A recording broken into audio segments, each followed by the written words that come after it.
est-ce que c'est vrai qu'il faut pas garder un tampon trop longtemps parce qu'il y a un risque de faire un choc toxique?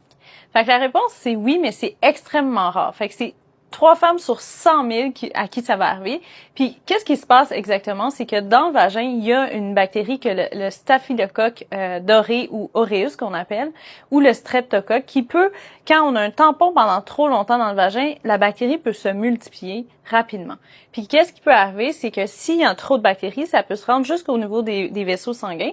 Puis, cette bactérie-là, elle sécrète des toxines qui sont hyper antigéniques qu'on appelle, fait que ça active beaucoup le système immunitaire. Puis quand le système immunitaire il est beaucoup activé, un peu comme dans les allergies, là, les chocs anaphylactiques, il va y avoir des cytokines qui vont être libérées, puis ça va créer une inflammation partout dans le corps. Fait que les différents symptômes que les femmes peuvent manifester si ça arrive, puis tu sais, oui, il peut y avoir le tampon, mais ça va être aussi des gens qui vont avoir des infections de la peau, des brûlures, que cette bactérie-là, elle peut se multiplier. Puis qu'est-ce que ça va faire? Comme je dis, ça va faire une éruption cutanée comme un coup de soleil. Ça peut donner de la fièvre. Ça peut se rendre jusqu'à la confusion. Parce que s'il y a beaucoup d'inflammation, il y a des cytokines, des histamines qu'on appelle.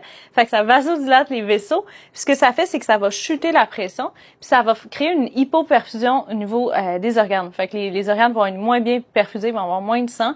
Fait que c'est là qu'on se rend au choc. Puis c'est là que c'est super dangereux. Il faut aller consulter rapidement. Puis l'autre chose, vous pouvez voir, parce que quand moi j'ai googlé comme toxic syndrome en lien avec le tampon, souvent on peut voir comme une mannequin qui avait perdu ses jambes à cause de ça. Fait que le slogan genre perdu ses jambes à cause d'un tampon, c'est extrêmement rare. Puis qu'est-ce qui s'est passé dans son cas, c'est qu'il va avoir l'infection qui va être rendue au niveau des fascias, fait qu'on appelle ça une fasciite nécrosante. Fait que ça va avoir créé des dommages au tissu jusqu'à l'amputation. Et comme je dis, c'est extrêmement rare. Mais dans tous les cas, si vous voulez vous éviter ça, c'est de pas porter les tampons trop longtemps. Fait que maximum un 4 à 8 heures vraiment maximum.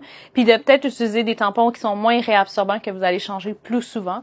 Ou alterner entre tampons puis serviettes hygiéniques. C'est tous des trucs pour éviter de créer ce syndrome-là.